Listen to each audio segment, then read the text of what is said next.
Sugidama blog. Sugidama blog.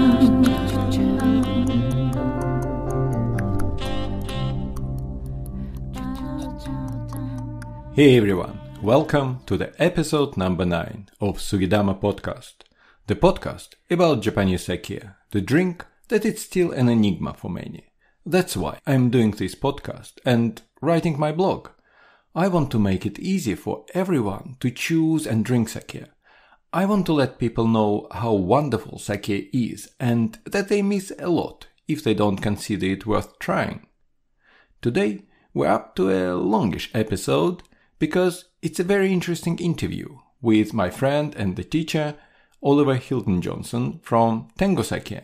But before I do a proper introduction, I would like to talk about our sponsor, London Sake, one of the best online sake shops around. They have an amazing choice of premium and craft sake available online today. Over 100 sake from 25 breweries, and they will deliver the sake to you across the UK and Europe. London Sake have a super handy website with simple online tasting notes and very sensible and affordable food pairings for each sake, which will help you to choose the perfect sake to enjoy. And you can get a 10% discount by just using the magic word Sugidama, all caps, during checkout.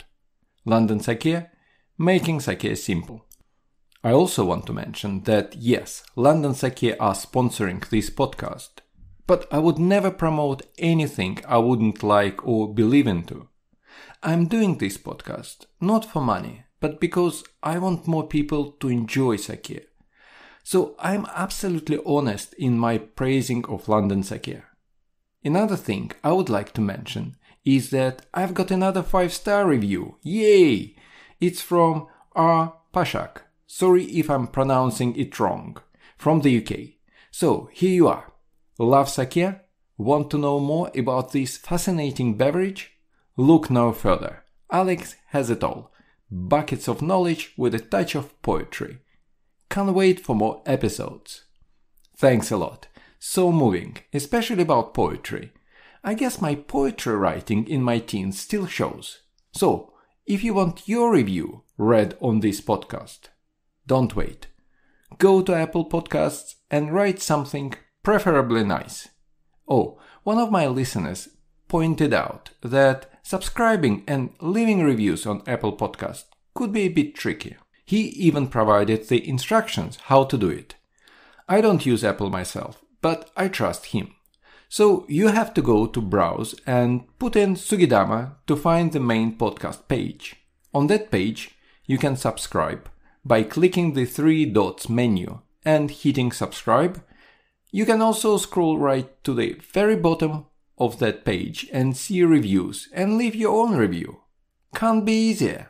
If you don't use Apple Podcast, then please subscribe to my podcast on any other platform you use. I think most of them, as well as podcast players, provide this functionality, and share the podcast on your social media and in any other ways. Tell anyone who asked you about sake to listen to Sugidama podcast. It's the best support you can give me. Now, let me introduce our today's guest. Oliver is a sake specialist and director of Tengu Sake, a sake importer, wholesaler and online retailer which supplies very good Japanese sake and spirits to some of the UK's finest restaurants and bars you might have even visited before. Tengu Sake was awarded Sake Merchant of the Year title by the International Wine Challenge for 4 years in a row, from 2016 to 2019. Oliver himself was named one of the future 50 drinks industry professionals to watch. I know Oliver from the Kikisakeshi sake specialist course I took a few years ago, where Satomi, whom I interviewed last time, and he were teaching us the art of sake. But you might have met him at one of many sake events in London before the current pandemic. So Oliver is a great guy, and in the interview he's talking about a lot of very interesting stuff. How to drink sake, how to choose it, and also provides very good sake tips. So let's go!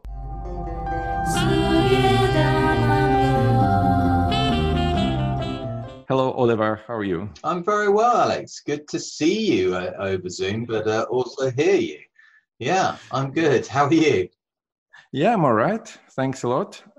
Thanks a lot for agreeing to do the interview. Not at all. I'm delighted. Thank you for inviting me. Let's start with, if you tell our listeners about yourself, how you got into sake. Because to be honest, I looked up your profile on LinkedIn, and it's quite colorful. You did like quite a lot of different things before you started Tengu. So quite interesting how it took you to sake. Yeah, indeed. So I started Tengu Sake, name my company. I started Tengu Sake in 2012 was when I started the company, but 2013 was when I actually started selling any sake. And it had been an idea of mine to do something with sake for some time before that. I lived in Japan in 1999-2000, just for 1 year, but it spanned those 2 years.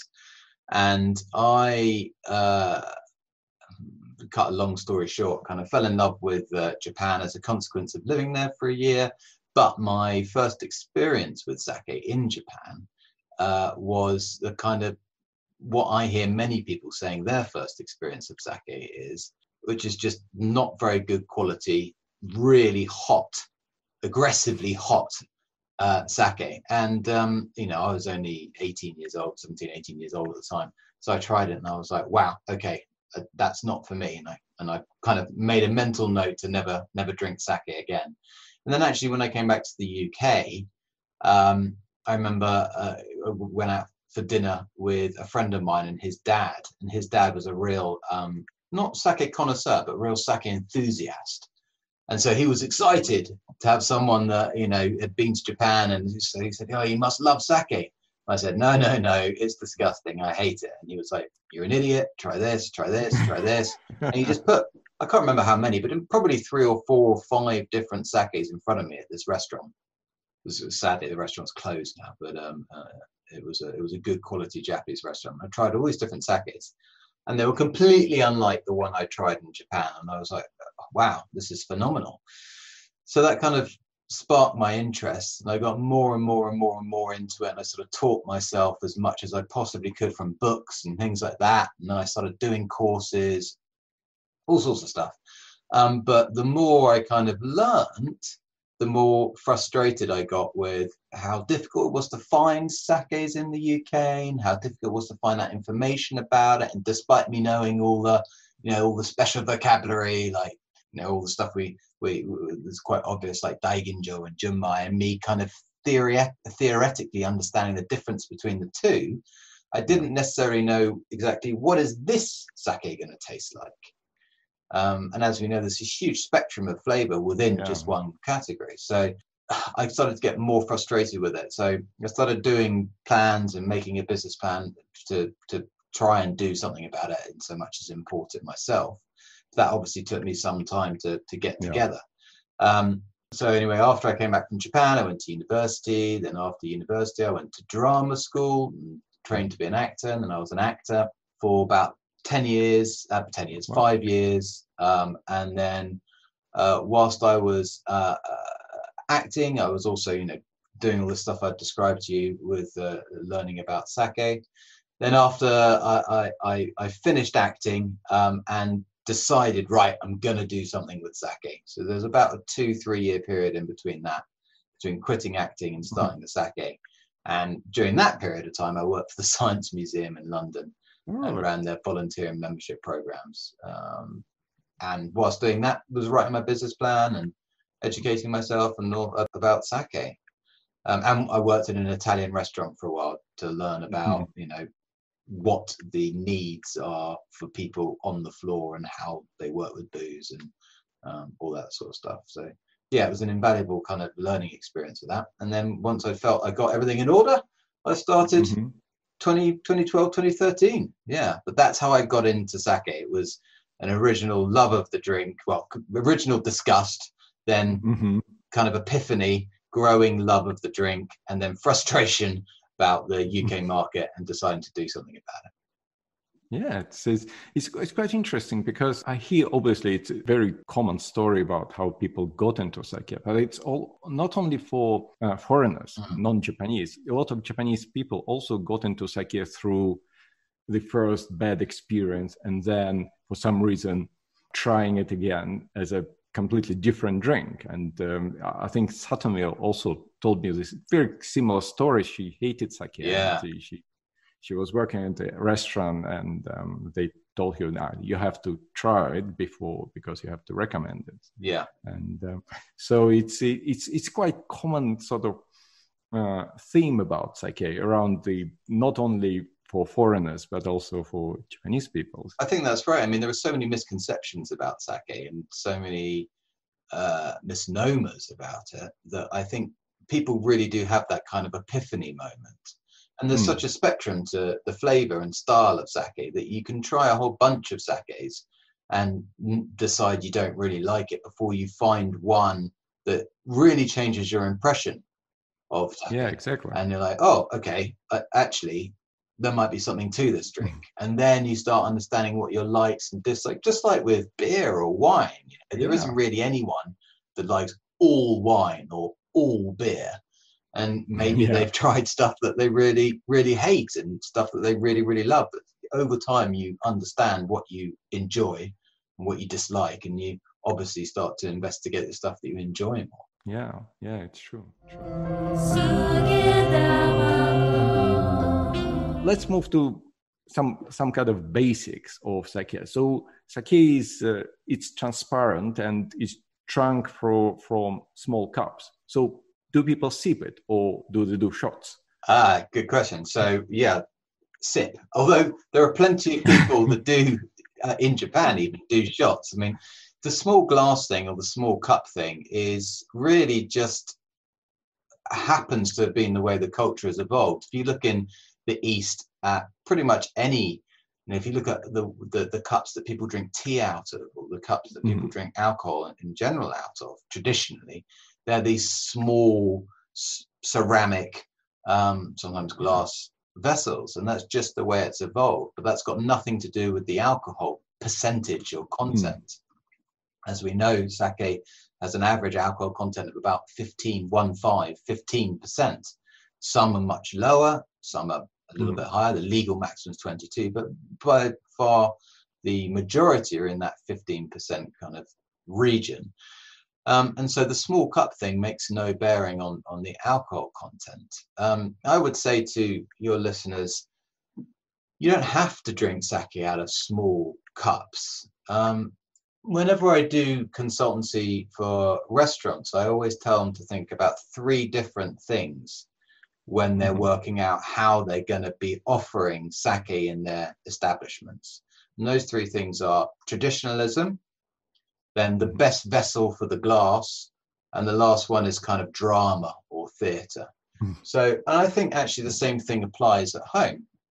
If you want to drink sake in a really traditional way, and kind of honor how it is done traditionally in Japan, then yeah, you're going to want the small cups, you're going to want the carafes, so ochoko, tokuri, in both of those 2 things, or there are slightly bigger cups called guinomi, and you could do all of that sort of stuff. And indeed, I have, as I'm sure you do, a large collection of all that stuff. And there's a lot of geekery around Japan, a lot of fun stuff you can collect, but it's the traditional way of drinking sake. Or you can choose the right vessel for the glass, and quite often that can be a wine glass. If you're drinking a really lovely aromatic sake, then a wine glass might work for you.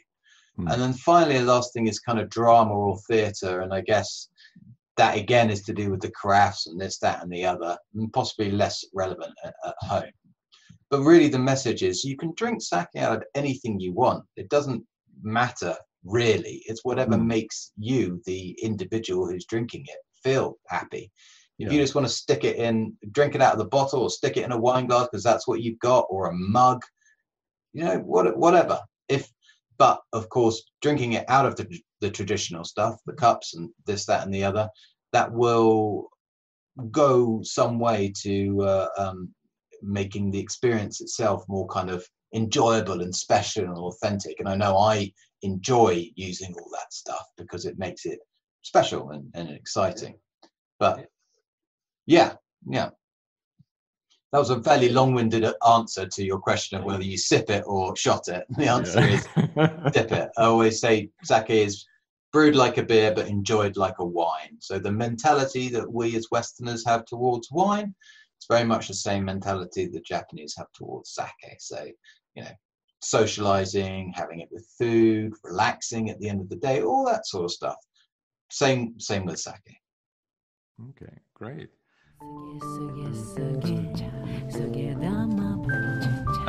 Hot or cold? Because the general perception every time people are like, "Oh yeah, should I drink it hot?" Yeah. I mean, it's one of the most common questions I get, and there's some complicated answers to that, and there's some easy answers to that. The easiest answer is try it and see what you want. Sake is drunk both warm and cold, and so do whatever you want. Very basically, if you split sake into two camps, flavor camps, at the most basic level, I guess one style of sake would be more fruit driven, as in the flavor and the aroma would be more fruit driven, and the other style of sake would be more rice driven. The flavor of the rice is coming to the fore. Generally speaking, the fruity styles of sake are best to be enjoyed chilled. And generally speaking, the ricier styles of sake can be drunk chilled, or they can be warmed. So in a nutshell, that's the way it works. And it's really just a flavor thing. There's no special magic reason for this, that, and the other. It's just a flavor thing and how those sakes work at those temperatures. But if it's fruity, chilled. If it's not fruity, you can warm it up. Okay. Yeah, it is clear.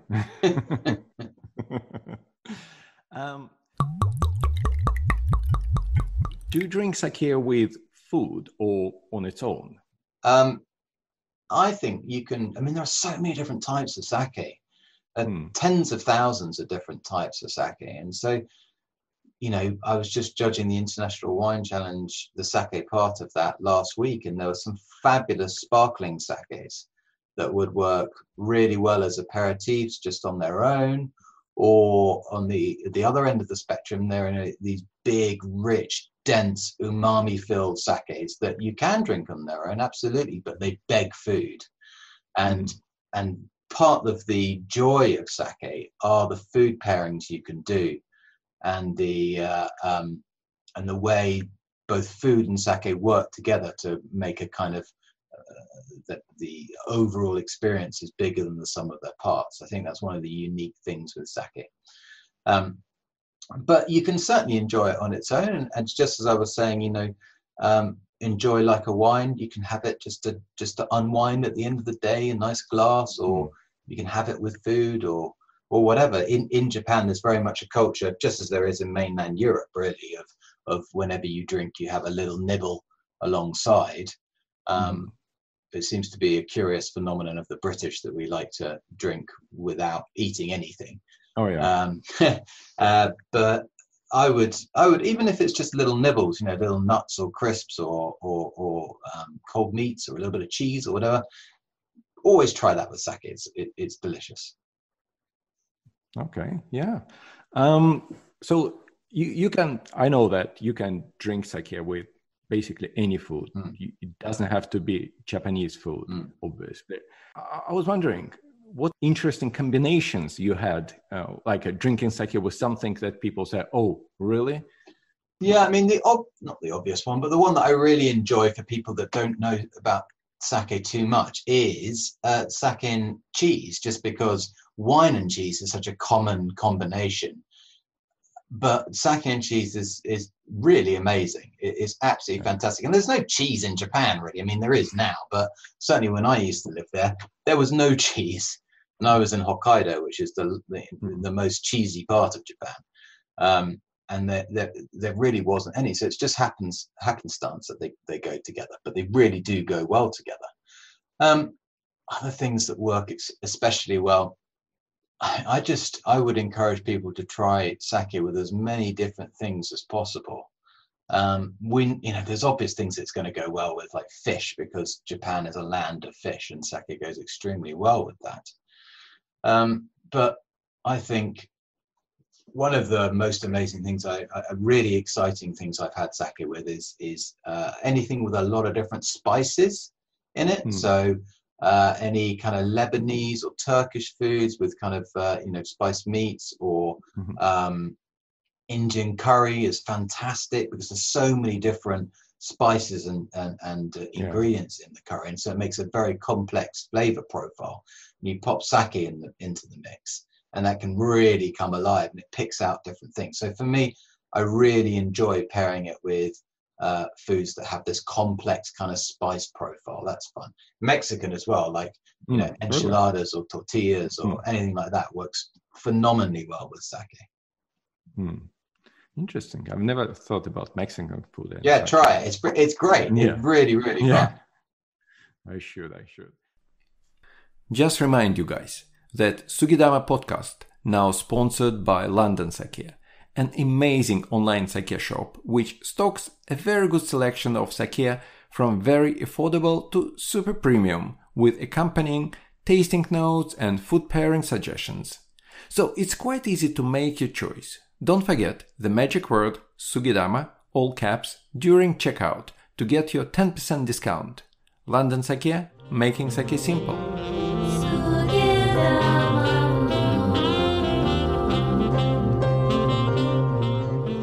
If you look at sake, there are a lot of different terminology about sake, like names like Junmai, Daiginjo, Nigori, and a lot of words that very difficult to understand and even to remember. So what is your recommendation for people who just looking at sake? What to do with this terminology? How to approach it? Because it becomes sometimes very, very confusing and scary. Yeah.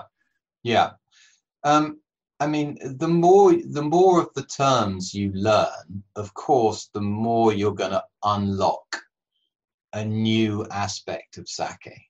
Because the terms mean things, do you know what I mean? And it's exactly the same as in wine. If you don't understand certain terms, then it's going to limit your understanding of the wine that you're buying.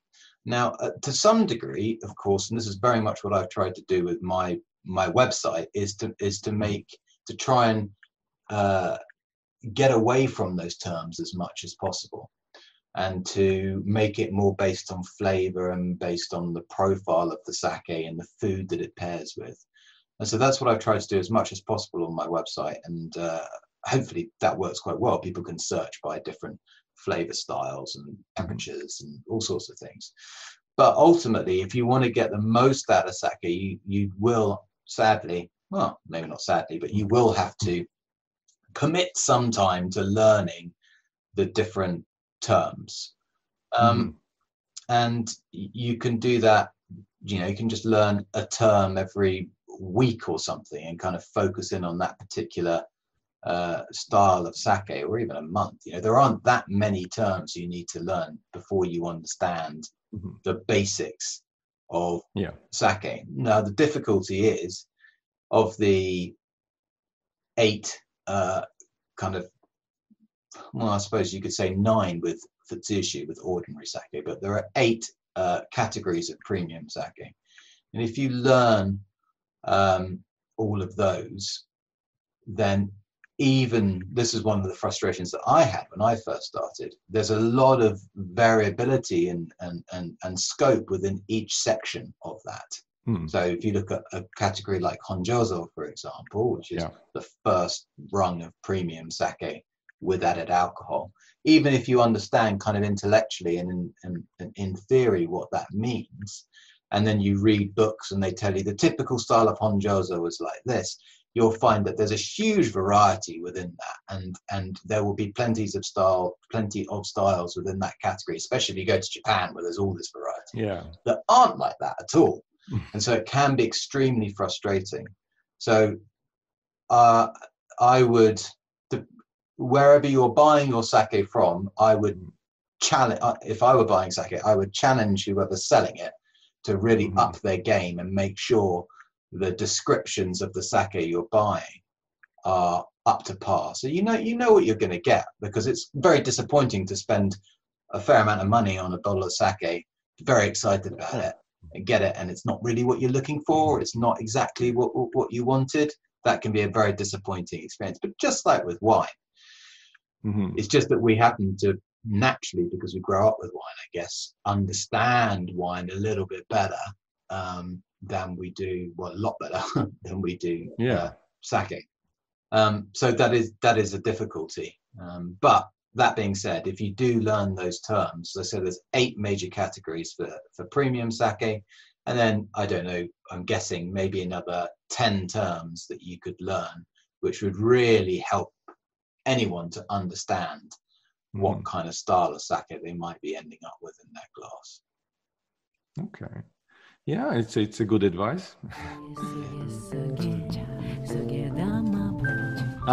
So what is your advice for people, like, for example, somebody listened to this podcast and decided, okay, I want to go to the shop or go online to online shop like Tengu Sake or any other, and order or buy sake. Yeah. So how to start? Because if you go, like, I don't know, to Japan Center or Ichiba, they got a lot of bottles of sake. If you go to website, it's quite a lot of different bottles and styles, and it's, when you haven't tried it, it's quite difficult to make a choice. It is exactly right.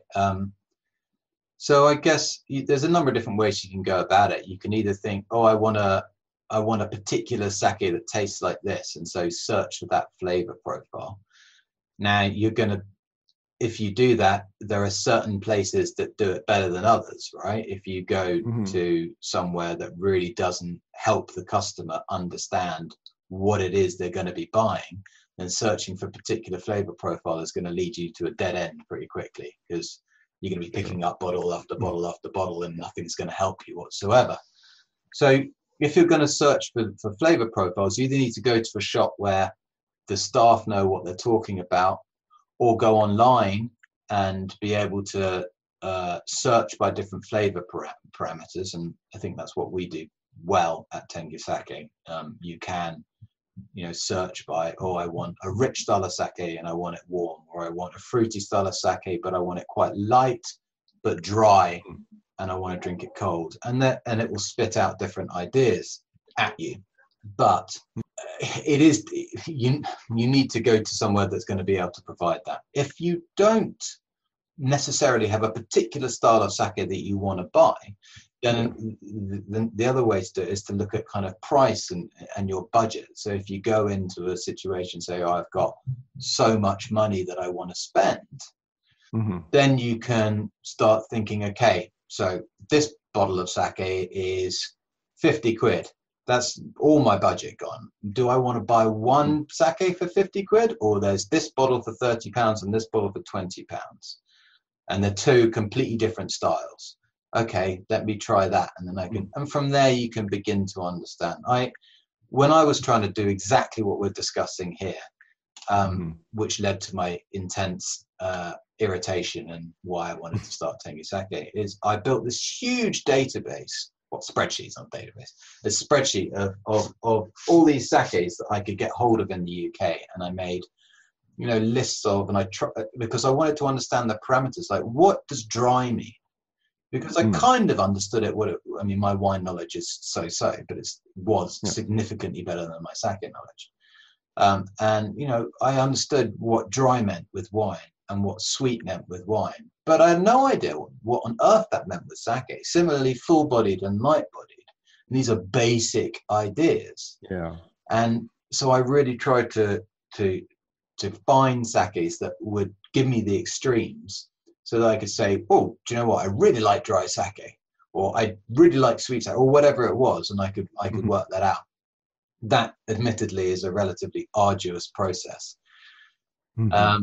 But yeah, I would suggest that people either go with a particular style or particular flavor profile, and that can change every time they buy the sake. You know, they want to try a cloudy sake, and maybe if they want to try a cloudy sake, go buy a few different ones because there's a huge variety within that. Or, you know, I want to try a fruity sake.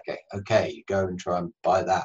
Or if you've got an idea of what you want in your mind, that's going to make it a lot easier. And then tracking that so that you know you buy something different or try something different next time. And now is a terrible time because it's COVID, obviously. But normally when it isn't COVID, there are quite a few tastings going on around the place. So the more of those tastings you can go to, the more variety of sake you're going to be able to try, and the more you're going to be able to decide, do you know what, I love this particular style, and then ask the people and say, I love this, where can I get it? Yeah, because even like terminology is different, because like dry sake, and if you compare it to dry wine, it's completely different things. Absolutely, yeah. Dry sake is much sweeter. Absolutely, yeah. Than dry wine. Or like fruitiness. Yeah. Fruitiness in sake means a bit different thing than fruitiness in wine. Absolutely right. Yeah, yeah. It becomes very confusing sometimes. It does. And quite often when, particularly people that know a lot about wine, come and try sake, they need to remember to take their wine hat off and put their sake hat on. Otherwise, they're judging the sake by a different set of criteria, which isn't fair on the sake. Just like if you went and judged wine by sake criteria, it wouldn't be fair on the wine. No. But yeah, I mean, sake is never going to be as dry as really dry wine. It just doesn't have the acidity. So you need to, as you're saying, you need to kind of build up an experience library of sake to be able to determine what you like. And tasting as much sake as possible is the only way to do that. Unfortunately, buying the sake to do that is expensive. So going to events, I think, is probably a good idea. Yeah, it's a shame that it's nothing going on at the moment. I know. Given the situation, I sort of like miss all of these events. I know. Yeah. Hopefully, once in a post-COVID world, whatever that means, 2021, there will be many more events and tastings that people can come to. I mean, certainly, the 1st of October, as you well know, is World Sake Day. So often there's a whole bunch of stuff going on around there. There was not much. There were a few online tastings this year, but obviously nothing in person. So hopefully next year, if your viewers remember or listeners remember any dates, then the 1st of October is a good date to try and dial into and start searching for sake events, because there will be a whole bunch. Yeah, I'm sure. Okay. So let's say I decided what sake I want, got the bottle, brought it home. How do I store it? How long it can be left unopened? Where should I keep it? And if I open it, for how long can I keep it? So sake is slightly more delicate than wine. So think of sake like really fine wine, or like natural wine that needs to be kept carefully. There are 3 enemies to sake: light, heat, and oxygen. Oxygen's no big deal if you haven't opened the bottle. So the other 2, light and heat, are quite easy to minimize. In an ideal world, like the number 1 best way to store sake is wrap it in newspaper, stick it in somewhere cold, like a fridge, ideally somewhere where the door isn't opening the whole time, but a fridge is absolutely fine, and store it vertically standing. That is the best way to store sake. But, in reality, that, first of all, is not necessarily practical for everyone. And second of all, it probably doesn't stick around in your house for that long to warrant that level of storage. So, if I get sake to the home, to my house, I don't bother wrapping it in paper, because it's never going to stick around for long enough. If I'm going to be keeping it for 6-9 months, a year, then yes, I'll wrap it in paper. But yeah, I just put it in my fridge, just in the fridge door, and there it sits. Or if you've got a wine fridge, You can pop it in there. Even, lying it horizontals, no big deal if you're going to be storing it for a few months, 3 months, even 6 months. It's no big deal. But yeah, if you think about temperature and light as the number one enemies, but failing, if you don't have room in your fridge, just somewhere cool and dark. Just like with wine, if you start putting sake next to a radiator or on the shelf in your kitchen, that's really going to knacker it very, very quickly, because the light from the bulbs and also the heat from your central heating is really going to upset it. Premium sake doesn't have any preservatives in it, and so it tends to move away from its original position much more rapidly than something like a wine would. And that's why you need to take care of it. In terms of once it's open, that's much more favorable than wine. Generally, it really depends on the sake. Again, going back to those two basic kind of splits in flavor profile, fruity or ricey. Generally, the fruity styles of sake don't last as long as the ricey styles of sake for a variety of reasons, but generally that's the case. Sadly, the fruity ones are generally the more expensive ones. But if you open a fruity sake and once you've had your glass or whatever, and you put it back in the fridge and you keep it in a cool, dark place, vertically stored, then you should get at least a week out of it. Maybe longer. It depends on how seriously, delicately balanced the sake is. And the other thing to notice is that the sake won't go off. It won't vinegar like wine will. It'll just move away from its original position. Now, you may discover that you prefer that, or it brings something interesting into it. So after week 2 of it being open, you might actually be like, do you know what? I prefer this sake now. Or it's totally still drinkable. That's absolutely fine. The ricey styles of sake, I've had ricey styles of sake open in my fridge for months, and it's absolutely fine. It just depends on the sake. But rule of thumb, I would say you're probably quite safe for a week. I don't think I know anyone who has a bottle of sake open in their fridge for longer than a week. I'm sure there are people out there, but it tends to go much more rapidly than that. Yeah, true. Thanks a lot.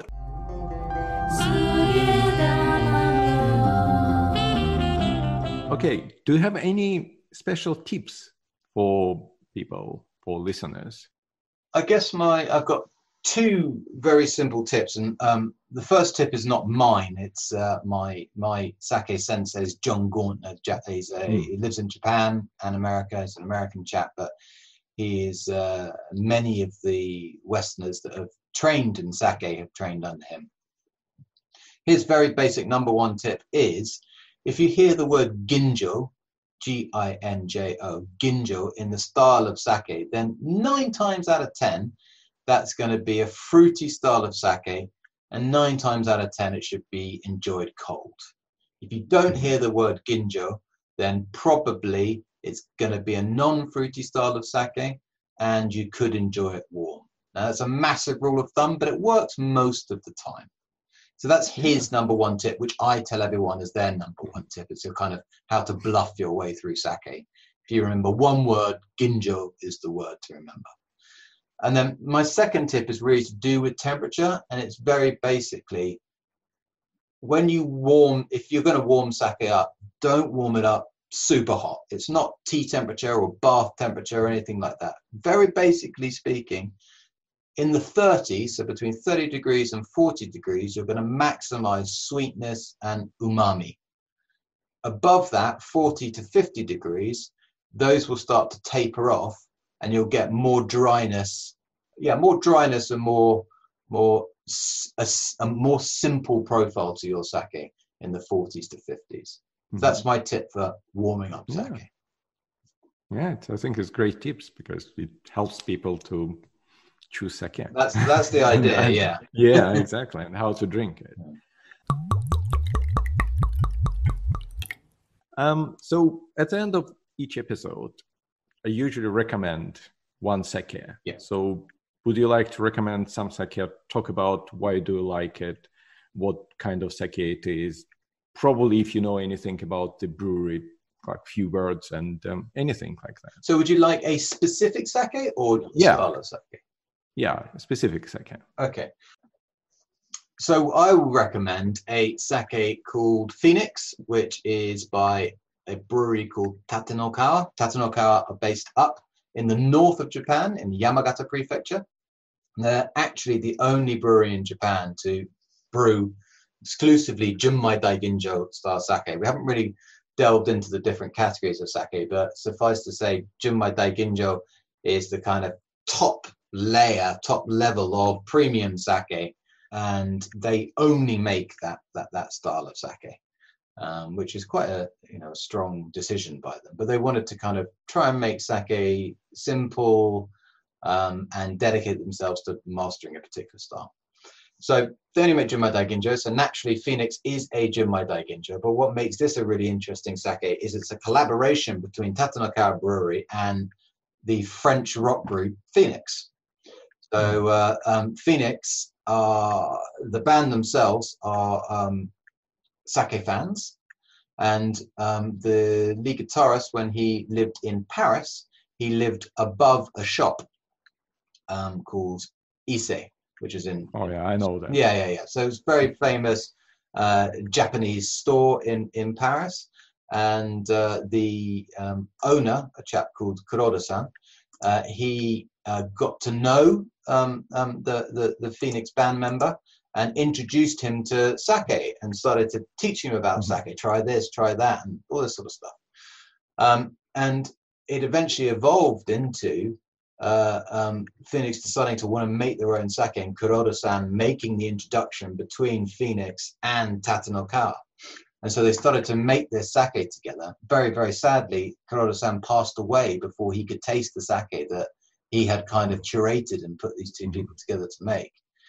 What's great that's come out of that is that a percentage of the profits from Phoenix get donated to the Japanese Red Cross. I would recommend Phoenix because it's a very drinkable, very engaging sake. I've got it in two sizes. I've got it in 720ml size and 1.8 litre size if you really want to have a party. It is aromatic and fruity, but not overly so. And it's got a nice kind of backbone of savoury umami, which means it goes really well with a whole variety of foods. I would recommend it either with kind of richer shellfish, or you could go with meaty dishes. So if you want to have a Japanese night, if you're thinking more kind of kushiyaki or little skewers or whatnot, or if you wanted to have a more kind of Japanese night, then I would think even steak would be fantastic, or barbecue. I know it's not the season for barbecue, but barbecue, and then definitely the curries or the tagines or the Mexican that we were talking about earlier. That would be a really exciting combo with that particular sake. Yeah, it's a great recommendation. It's an amazing story. I didn't know about that because I visited the store, I talked to them, and they told me that owner passed away and probably a year before I visited it, and but I didn't know the connection between Tatenokawa, Ise, and Phoenix rock band. Yeah, I know. It's kind of amazing, really, and yeah. Okay, yeah. Thanks a lot. I think we managed to cover everything for somebody who just want to start drinking sake, or probably tried sake, liked it, and want to continue. Yeah. So I think it's amazing conversation. Good. I hope so. Really enjoyed it. I'm sure that you enjoyed the conversation with Oliver from Tengu Sake. The tips were great, especially how to choose sake, how to store it, and how to warm it up. The sake that Oliver recommended is available from Tengu Sake website. I will put the link into the show notes. But don't forget about London Sake, our sponsor, where you can buy many other sake and get a 10% discount by using the code SUGIDAMA, all caps, during checkout. That's it for today. I'll be back with more episodes. I have 2 very interesting interviews already recorded and probably one more episode to conclude this season. In the meantime, try to use Oliver's recommendations and tips and buy sake. Let me know how it went and if you liked it. Look at my website, sugidama.co.uk. I've got a constantly updated tasting notes section and a lot of posts with recommendations. Go to London Sake website, Tengu Sake, or pop into a wine shop stocking sake, or Japanese supermarket. Again, if you liked the episode and want more, hit the subscribe button. Please, please, please, if you want to support Sugidama podcast, leave a review. Don't wait, just do it now. It only takes a few minutes of your time, but means a really big deal for me. Again, share this podcast with your friends, with anyone who might ask you about sake, on your social media, chat apps, anywhere. Thanks a lot for listening. Kampai! Sugi, sugi, sugi, Sugidama blog. Sugi, sugi, sugi, Sugidama blog.